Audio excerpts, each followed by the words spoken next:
मैं रमेश चौधरी स्वागत करता हूं आप सभी का किरोसा एकेडमी के इस ऑनलाइन प्लेटफॉर्म पर, जिसमें आज हम बात करेंगे एक पैरामेडिकल फील्ड के एक कोर्स रेडिएशन टेक्नोलॉजी के दो अलग अलग डिप्लोमा और डिग्री कोर्सेज के बारे में। आप किस तरह से डिप्लोमा और डिग्री कोर्सेज के अंदर एडमिशन ले सकते हैं, कौन सा आपके लिए बेस्ट रहेगा, किसमें सैलरी बेस्ट रहती है, डिप्लोमा कोर्स में किस तरह से एडमिशन लेते हैं, डिग्री कोर्सेज के अंदर किस तरह से एडमिशन लेते हैं, इनका क्या अलग अलग काम होता है, डिग्री कोर्सेज में आप क्या अलग काम कर सकते हैं डिप्लोमा कोर्सेज से, और इन सारी चीजों के बारे में आज अपन डिटेल में बात करने वाले हैं। हेलो दोस्तों, मैं रमेश चौधरी स्वागत करता हूं आप सभी का किरोसा एकेडमी के इस ऑनलाइन प्लेटफॉर्म पर, जिसमें आज हम एक और इंफॉर्मेटिव वीडियो आपके लिए लेके आए हैं। बात करेंगे जो पैरामेडिकल फील्ड में रेडिएशन टेक्नोलॉजी फील्ड है उसके दो कोर्सेज डीआरटी और बीआरटी, एक डिप्लोमा कोर्स है और एक डिग्री कोर्स है।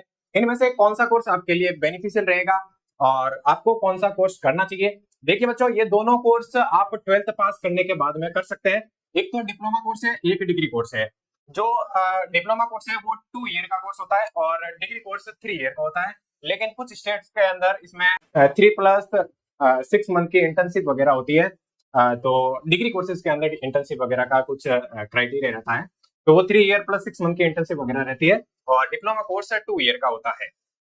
फिर बात करेंगे अपन की ये जो डिग्री कोर्स और डिप्लोमा कोर्स है इसमें अपन किस तरह से एडमिशन ले सकते हैं। तो जो डिग्री कोर्स है उसके लिए हर एक अलग स्टेट के अंदर यूनिवर्सिटी होती है, वो एंट्रेंस एग्जाम करवाती है ना। जैसे राजस्थान के अंदर पहले RUHS है, जो Rajasthan university of health science है, वो एंट्रेंस एग्जाम करवाती थी।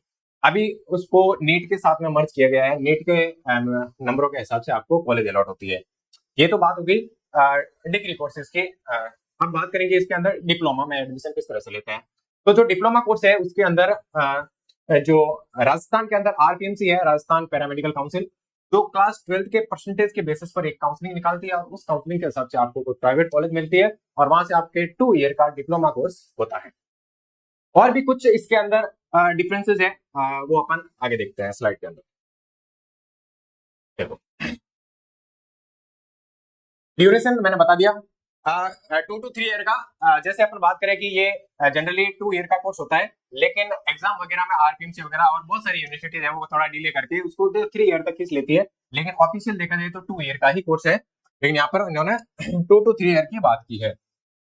वही अपन बात करें डिग्री कोर्स, जो बैचलर कोर्स है वो 3 ईयर का होता है + 6 मंथ की इंटर्नशिप होती है। तो 4 ईयर रहने दो, 3 ईयर to 6 मंथ इंटर्नशिप वगैरह कई कई जगहों पे होती है, हर जगह नहीं होती है, कई कई जगह इंटर्नशिप का प्रोसेस होता है। राजस्थान के अंदर इंटर्नशिप अभी तक तो नहीं है, लेकिन आगे बोल रहे हैं कि शुरू करेंगे।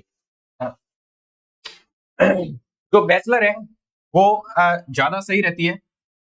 इस डिप्लोमा कोर्स से वो अपन आगे बात करेंगे किस तरह से सही रहती है। ठीक है, depth of knowledge and training की बात करें तो डिप्लोमा है वो ओनली फोकस करता है हैंड ऑन ट्रेनिंग के ऊपर, है ना। Basic hand on training including patient की केयर हो गई, इमेजिंग हो गया और रेडियोग्राफिक प्रोसेसर हो गया, जैसे CT MRI हो गया। नॉर्मल प्रोसेसिंग और इमेजिंग के ऊपर जो डिप्लोमा वाले होते हैं उनका रहता है पूरा फोकस। वही जो बैचलर या डिग्री है उसके अंदर अपन advance area like radiation therapy course कर सकते हैं। जो DRT वाले हैं वो रेडिएशन थेरेपी का कोर्स नहीं कर सकते हैं, एज ए थेरेपिस्ट वर्क नहीं कर सकते हैं, लेकिन जो डिग्री वाले हैं, जो बैचलर वाले हैं, वो थेरेपिस्ट भी बन सकते हैं। थेरेपिस्ट वो होते हैं जो कैंसर के प्लानिंग और उनका ट्रीटमेंट करते हैं, डोज डिलीवरी का काम करते हैं।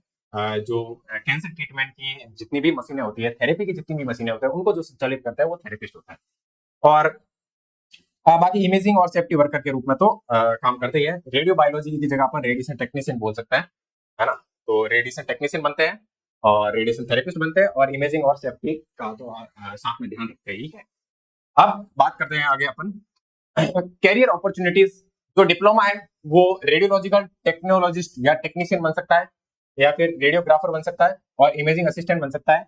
और हॉस्पिटल के अंदर मेनली जो डायग्नोस्टिक सेंटर है वहां पर काम कर सकता है ना। जैसे CT स्कैन हो गया, MRI हो गई, एक्सरे हो गया, इनको संचालित कर सकते हैं। भाई जो बैचलर वाले हैं वो थेरेपिस्ट और रेडिएशन टेक्नीशियन और एजुकेटर, जो ट्यूटर की वैकेंसी आती है उसके अंदर भी पढ़ा सकते हैं बैचलर वाले। DRT वाले नहीं पढ़ा सकते हैं, BRT वाले पढ़ा सकते हैं ना। जो बैचलर वाले हैं वो ही पढ़ा सकते हैं इसमें।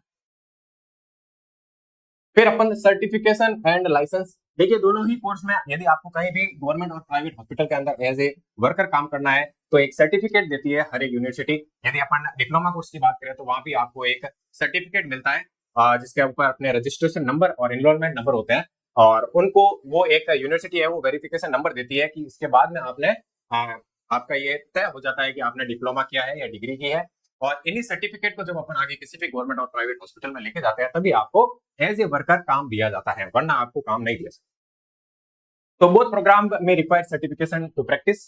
Bachelor provide a strong base of higher credential of international recognition. मतलब बोल रहा है ये कि जो बैचलर कोर्स है उसके अंदर आप इंडिया से बाहर भी काम कर सकते हैं ना, इंटरनेशनल वर्क भी कर सकते हैं। उसके लिए एक एग्जाम होता है, उसको आप फाइट करते हैं, तो आप अपने देश से बाहर भी काम कर सकते हैं बैचलर करने के बाद। लेकिन डिप्लोमा के अंदर ऐसा कुछ नहीं है। फिर बात करेंगे सैलरी कंपैरिजन की। देखिए बच्चों, सैलरी अलग अलग क्राइटेरिया रहता है, इसके अंदर स्टेट की अलग सैलरी रहती है। यदि मैं बात करूं राजस्थान के अंदर, तो जो राजस्थान के अंदर यदि बात करें, ये स्टेट की बात कर रहा हूं मैं, स्टेट के अंदर बीआरटी है वर्सेस जो डीआरटी है, इनमें कुछ ज्यादा डिफरेंस नहीं रहता है। एज ए अपने को गवर्नमेंट सैलरी या फिर गवर्नमेंट नौकरी के रूप में यदि अपने को देखा जाए तो बीआरटी और डीआरटी के अंदर कुछ डिफरेंस नहीं है। देखो बच्चों, जो बीआरटी का रखा है, जो डीआरटी का रखा है, दोनों ही जो ये वाली राजस्थान के अंदर जो वैकेंसी आती है इसके अंदर एलिजिबल रहता है। राजस्थान की जो वैकेंसी होती है उसके अंदर डीआरटी और बीआरटी दोनों एलिजिबल होते हैं ना। और जो ये वैकेंसी आ रही है अभी के टाइम पर, ये वैकेंसी सीधी भर्ती आती है, सीधे परसेंटेज के बेस पे आपकी एक मेरिट बनती है, उस मेरिट के बेसिस पे आपकी भर्ती आती है, और उस भर्ती के अंदर बीआरटी और डीआरटी दोनों ही एलिजिबल होते हैं। लेकिन बात करें, और इसमें देखो यदि बीआरटी और डीआरटी वाले दोनों एलिजिबल है तो दोनों की सैलरी भी एक जैसी रहती है राजस्थान गवर्नमेंट के अंदर। यदि मैं बात करूं सेंटर की, जो सेंट्रल वैकेंसी आती है, सेंट्रल के अंदर कौन कौन सी वैकेंसी आती है, एक तो आती है एम्स की, एम्स सीआरई की वैकेंसी आती है, साथ में सीआरपीएफ की आती है, सीआरपीएफ में वैकेंसी आती है, आरआरबी के अंदर वैकेंसी आती है, रेलवे के अंदर वैकेंसी आती है ना। पीजीआई चंडीगढ़ की वैकेंसी आती है ना, पीजीआई चंडीगढ़ में भी वैकेंसी आती है अपने, पीजीआई चंडीगढ़ में भी वैकेंसी आती है। तो ये कुछ सेंट्रल की वैकेंसीज है। इन सेंट्रल वैकेंसी, जो ये सेंट्रल की वैकेंसी है, इसके अंदर सैलरी पैकेज भी अच्छा रहता है। और यहाँ पर ओनली और ओनली कौन है एलिजिबल, यहाँ पर बैचलर वाला ही एलिजिबल है, बीआरटी कोर्स किया हुआ बच्चा ही यहाँ पर एलिजिबल है। हाँ, डीआरटी का भी क्राइटेरिया रहता है, इसमें एक ईएसआईसी भी आता है ना, ईएसआईसी भी है। लेकिन इसमें कुछ क्राइटेरिया रहता है कि जो डीआरटी वाले हैं उनको एक्सपीरियंस की रिक्वायरमेंट रहती है, 2 ईयर का मिनिमम एक्सपीरियंस रहता है। वो एक्सपीरियंस करने के बाद में किसी भी गवर्नमेंट हॉस्पिटल से आपको 2 ईयर का एक्सपीरियंस लेना पड़ेगा, उसके बाद में आप इन कोर्सेज के अंदर एलिजिबल हो सकते हैं। लेकिन जो बीआरटी वाले बच्चे होते हैं वो सीधा इसके अंदर एलिजिबल रहते हैं। इनमें कॉम्पिटेटिव एग्जाम को फाइट करके आपको सीधी गवर्नमेंट नौकरी मिलती है। कॉम्पिटेटिव एग्जाम होता है इसके अंदर, उसको करेक्ट करने के बाद में आपको नौकरी मिलती है, और इसके अंदर सैलरी पैकेज भी अच्छा रहता है। तो एक तरह से बेनिफिशियल देखे तो बीआरटी वालों का सैलरी पैकेज डीआरटी वालों से अच्छा ही रहता है, क्योंकि इनको एक तो जल्दी नौकरी मिल सकती है, क्योंकि डिग्री करने के बाद सीधा आप एग्जाम दे सकते हो। डीआरटी वाले को डिग्री डिप्लोमा करने के बाद में 2 ईयर का एक्सपीरियंस लेने के बाद में इन कोर्सेज के अंदर वो एलिजिबल हो पाता है ना। तो ये एक डिग्री कोर्सेज के एडवांटेज है। और भी बात करें मैं डीआरटी और बीआरटी, यदि बैचलर की बात करें तो बैचलर एक डिग्री देता है आपको, है ना। एक भारत के अंदर आपने बहुत सारे ऐसे कॉम्पिटेटिव एग्जाम देखे होंगे जहां पर आपको बैचलर डिग्री होनी चाहिए आपको, उसके बाद ही आप वो कॉम्पिटेटिव एग्जाम दे सकते हैं। यदि मैं एक बात करूं, एक टीचर बनने के लिए आपको कोई भी एग्जाम फाइट करना होगा तो वहां पर आपको एक बैचलर डिग्री की रिक्वायरमेंट होती है ना। तो यदि आपके पास ये बैचलर डिग्री होगी तो आप और भी कॉम्पिटेटिव एग्जाम के अंदर एलिजिबल हो सकते हैं। लेकिन डिप्लोमा एक सर्टिफिकेट है कि आपने किस फील्ड में कोई एक डिप्लोमा कर रखा है, तो आप उस फील्ड का एज ए ट्रेनिंग और एज ए वर्कर काम कर सकते हैं वहां पर।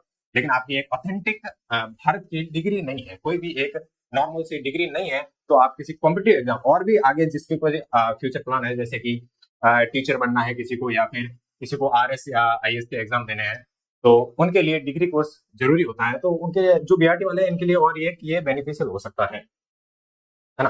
तो इसीलिए जो बीआरटी वाले इनकी थोड़ी सैलरी हायर बता सकते हैं अपन, क्योंकि इनकी अपॉर्चुनिटीज अच्छी रहती है इनके पास। फ्यूचर स्टडी की बात करें अपन, तो जो डीआरटी वाले होते हैं, डिप्लोमा वाले ओनली और ओनली एज ए वर्कर काम करते हैं हॉस्पिटल के अंदर। लेकिन जो बैचलर वाले होते हैं इनके लिए कुछ स्पेशलाइज कोर्स होते हैं। जैसे एक तो आप डीआरटी करने के बाद टेक्नीशियन बन सकते हैं, बीआरटी में भी आप टेक्नीशियन बन सकते हैं, लेकिन बीआरटी में और भी ऑप्शन जुड़ जाते हैं। जैसे आप रेडिएशन थेरेपिस्ट बन सकते हैं, जो कैंसर के ट्रीटमेंट प्लानिंग वगैरह करता है और डोज डिलीवरी करता है। एक बहुत ही अच्छा कोर्स है न्यूक्लियर मेडिसिन, न्यूक्लियर मेडिसिन का कोर्स भी आप इसमें कर सकते हैं, बहुत अच्छा कोर्स है न्यूक्लियर मेडिसिन का। तो वो भी आप बीआरटी के बाद में, सॉरी बीआरटी बैचलर करने के बाद में आप कर सकते हैं। और मेडिकल इमेजिंग तो है ही, है ना। मेडिकल इमेजिंग मतलब सीटी स्कैन, एमआरआई, तो आप इसमें स्पेशलिस्ट भी बन सकते हैं। जो बीआरटी कोर्स है, बीआरटी कोर्स है, इसके अंदर आप स्पेशलिस्ट बन सकते हैं, जैसे कि एमआरआई टेक्नीशियन हो गया, सीटी स्कैन टेक्नीशियन हो गया, ऐसे एक अलग से स्पेशलिस्ट भी बन सकते हैं इसके अंदर, है ना। ये कुछ फ्यूचर स्टडी में ये एक चार्ट है, इसके अंदर आप देख लो। जो डिप्लोमा है वो 2 ईयर का होता है और बैचलर कोर्स है वो 3 ईयर का कोर्स है। एंट्री लेवल बेसिक स्किल रहती है, इसमें एडवांस एजुकेशन, थ्योरेटिकल और प्रैक्टिकल ट्रेनिंग रहती है। और ये focus on core patient skill, मतलब रेडियोग्राफिक टेक्नीशियन और इक्विपमेंट हैंडलिंग का काम करते हैं, इनका मेन यही होता है।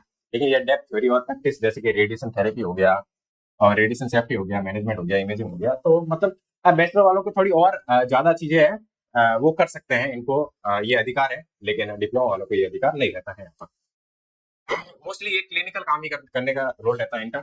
यहाँ पर टीचिंग वगैरह का भी अपने इसमें ऑप्शन रहता है, तो आप टीचिंग भी कर सकते हैं बीआरटी करने के बाद में। एंट्री लेवल सैलरी नॉर्मल रहती है, इसमें इसमें हायर सैलरी रहती है, क्योंकि यहाँ पर सेंट्रल की वैकेंसी के अंदर अपन सीधा भाग ले सकते हैं।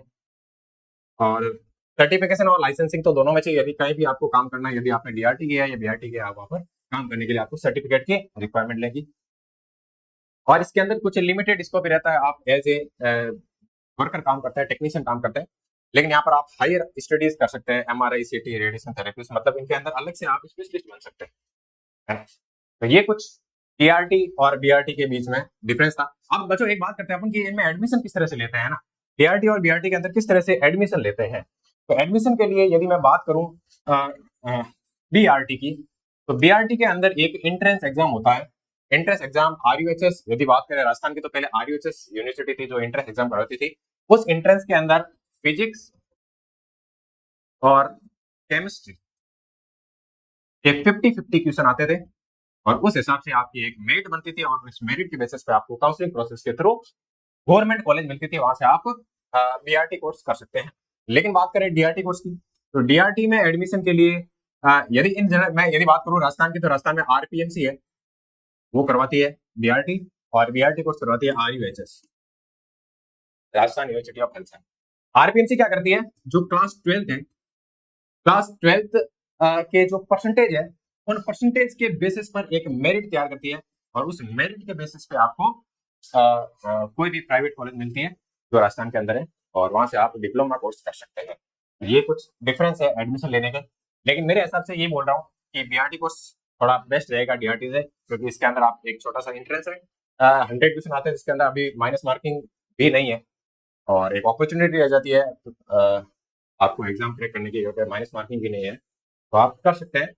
बीआरटी कोर्स ज्यादा बेनिफिशियल रहेगा डीआरटी से, ठीक है। तो ये कुछ बेसिक डिफरेंस था बीआरटी एंड डीआरटी के अंदर, है ना। आप आगे स्टडी करना चाहते हो तो बीआरटी के लिए ऑप्शंस है ना। तो ये कुछ बेसिक डिफरेंस थे डीआरटी और बीआरटी के अंदर। मिलते हैं अपन इसी तरह किसी अगले इंफॉर्मेटिव वीडियो में, तब तक के लिए आप ख्याल रखें अपना, हंसते रहिए, मुस्कुराते रहिए, और अपनी सेहत का ध्यान रखें। धन्यवाद बच्चों।